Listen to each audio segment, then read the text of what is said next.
matter. So the first to do what? To tell their story. I will go last. I want to go first. Who won first? I will go last. I want to go first. And Tine can go first. Yay! So are we recording? We are recording, yes. Welcome to All right, the then. Wicked Epilogue. Yes. This is the epilogue episode, and how this is going to work is that we're first going to have each of the players tell the ending to their character's story, the arc, look into the future and say, basically, put to rest on us where they're going or what they're going to be doing in the future. Some may be closed, some may be open-ended. That's really up to the players. I have some idea of what people have done, but not even I know the final product. And yeah, I'm as curious as you guys are. This is what they have prepared. After that, well, I anticipate there will be some questions related to the campaign, and I think we're going to keep it pretty loose. Pick a few things to talk about. I will actually be first asking, of course, some general feedback on the campaign. What would the players have liked to have done better and such. I can talk about what I would have done better if I did it again. Well, that's, yeah, kind of mute at this point. And then I think we're just going to descend into anarchy and ask questions about whatever, really. What would have happened if we'd done this or that? Or I'm sure we'll figure out something. Then that's how things are going to go. We're sort of talk about it until we get tired of it, and then that's it. Then that's the last of the way we get. Talengard on the Inner Sea map, someone asked. It doesn't exist. It's not part of the Inner Sea map. It's not part of it. Talengard is a modular region that can be plopped into the sea, in the Inner Sea, or... Deep out here. Yeah. Talengard is placed sort of in the distant, in our game at least, in the distant part of the Arcadian Ocean. Yeah, if you go officially this from... is a scale. Sort of, you can see the scale. I mean, if you go by official law, there is 4,000 miles between the mainland here and distant... Okay, over here somewhere. So that's 4,000 miles it can be placed within, which is quite a lot. Yes. Vast sea place. Sort of not quite where old Asland was, but a little closer. But, you get the idea. And that's where it was once upon a time. Pretty small though, in comparison. It's interesting to see the comparison of size, right? It is far bigger than I expected. I agree. It is actually quite big. It's way bigger than Varisia, right? Not quite. Oh, it's kind of on par actually. Because remember, it's got a huge bit of water Get inside. rid of all the water, it's much smaller. Yeah. So it is a little hollow, but it certainly is big enough to be maybe more. I talked about before, maybe more like Multhune if you cut it all together. Being just still a decent sort of condense it. But yeah, it certainly is a size. Most of it is cold, frozen north with nothing really in it. But University has a big part of desert too, so that's fair game still. Yeah, it's a decent sized place. It's collapsed. Yeah. So I suppose then I will lean back to some degree and I will reveal things. Do you want all your pictures revealed at once, guys, or should I try to do it one by one? No, you can reveal them. It's Kash. Yeah, but I want to know because I don't know for him. You can reveal them all at once for me. That's fine. All right, sure. I know how to do it for you. I know how to do it for you, and Tina, I think I can figure out how to do it for you as well. You think? Yes, I'll reveal them one by one and force people to look at them. Okay. All right. So I guess you can start. First and foremost, tell your story. Okay. Yeah, let's go to Catapish. I'm gonna put my token there. Last time, just a picture. No, Kash normal. Kash is in Catapish after she and Chalamandus got stuck in hell. Yeah, what is that part called now that it's hell? Avernus. Oh. She got tricked by using sending to get him to get them out of there. And he teleported them back to Catapish. And she gave Telemandus the needed provision to go wherever he needs to go. And they said their farewell. I don't know what he said though. I haven't talked to Sheep about it. He probably said very little and just left. Well, it was kind of weird. But Kash did get to ride a black dragon, so.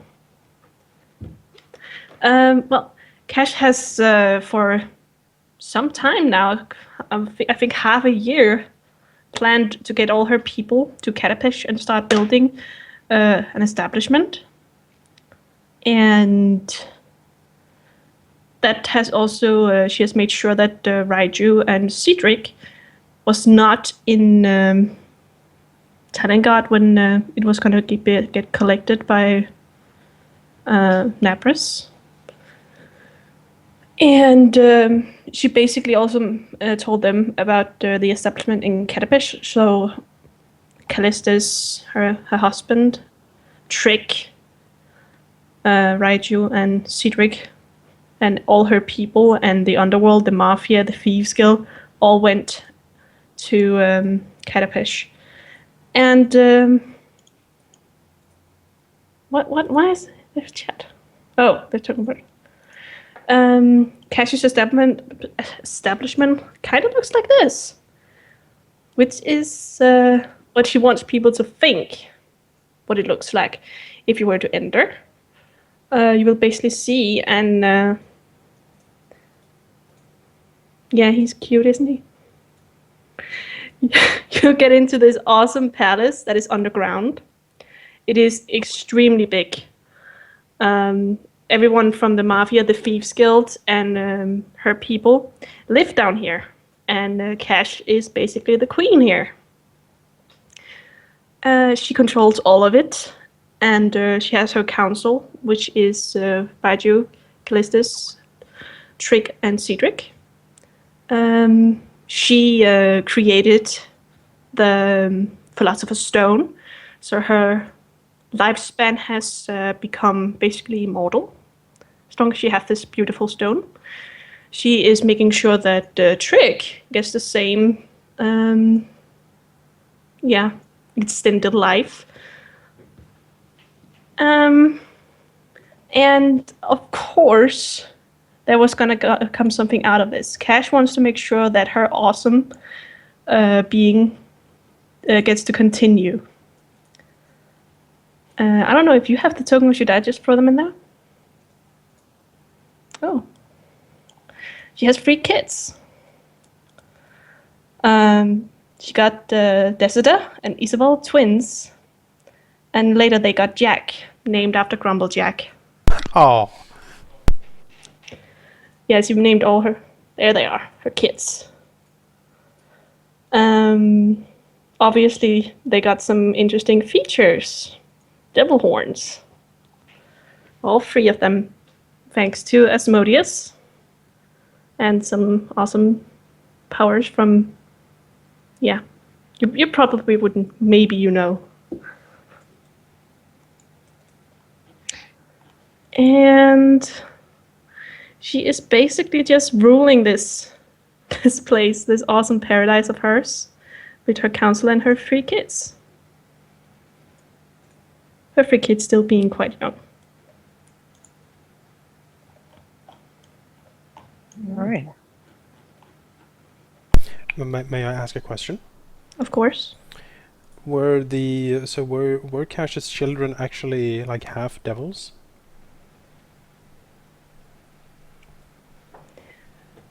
Well, thanks to Trick and Asmodeus. Yeah. Yeah. Okay, thanks, Trick. So they're half drow, half devil. I think they got it. It would be like a drow tiefling. Okay. Yeah, they became kind of a drow tiefling because of the different what's it called? What's it called? A ritual? Yeah, a different ritual that was made on Kash during pregnancy, which made them like this, having pretty cool powers. So Kash actually ended up being a matron. She did. Oh yeah, and Raiju was kind of sad about losing his duchy, or so he got a new one. Oh, duchy. he was a Dutch. He lost his palace and all that. So is Kash in Kalapesh? Is she a known player at the scene of Kalapesh, or did she like completely keep to the shadows? She is kind of like people. They don't know her name. They know that a certain Reaper has arrived, but they don't know if it's a male, female, what race it is. They just know a Reaper has arrived, and You're the shadowy whisper pulling on strings. No one knows Yes. no one exactly knows who you are, but they know you're there. they don't know who You're she like the is. Thieves Guild But they guy know. from Forsaken Throne. How we didn't know anything about him. Except she can fight. Yeah. It's true. I mean, But, you're level 20. You're way better. Well, We defeated your guards. Now you're doomed. well also, Yeah, right. well, yeah, she is kind of like that. She is. You can hire them by doing a specific ritual, and you can use them to kill your enemies or get information. But of course, it is never Kash that arrives. She is. She would send her kids since they're pretty awesome. Or maybe Raiju if you want to. But no one knows who she is or what she looks like. Maybe they have an idea. I don't know. Would be pretty cool though. So she's kind of like a slash between Thieves Guild and Assassin's Guild in the Elder Scroll universe. Dark Brotherhood. Yeah.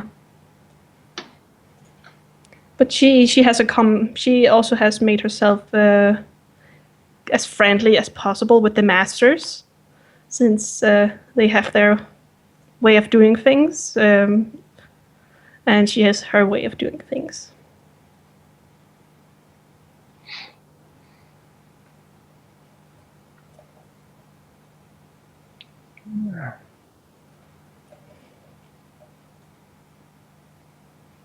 You can ask questions if you want. It is quite an interesting life. Kash has gone for a very calm and almost semi-peaceful. Did she ever try to contact any of the old group again at any point, or does she sort of isolate herself? She tries to isolate herself because the